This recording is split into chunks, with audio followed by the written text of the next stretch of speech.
Mẹ non siamo capati a giusto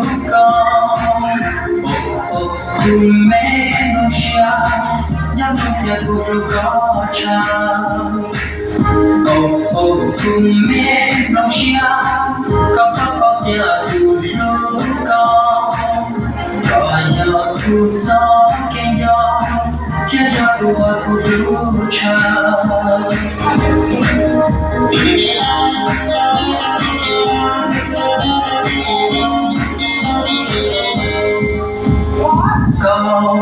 Già kutu,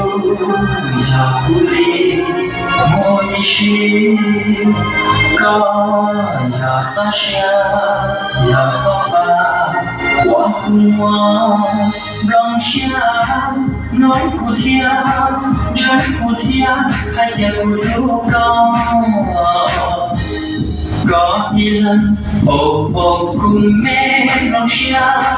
có bao giờ cụ lưu ô cùng mẹ non xia nhắm trong kia cụ lưu có cha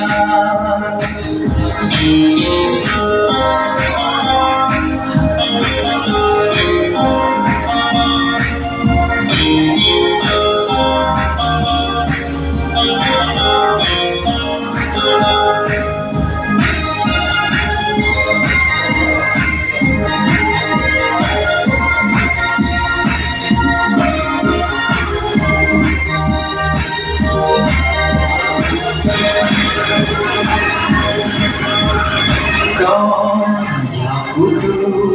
già kuli, moi shi, già za xia, già za ba, hoa hoa, rong xia, nói cụ thia, trái cụ thia, hai nhà cụ lưu có đi lần.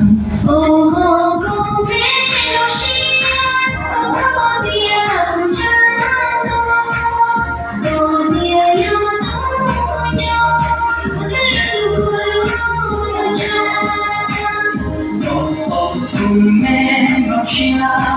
cả bao nhà cùng lưu cùng mẹ non xia, trong nhà cùng có một cha.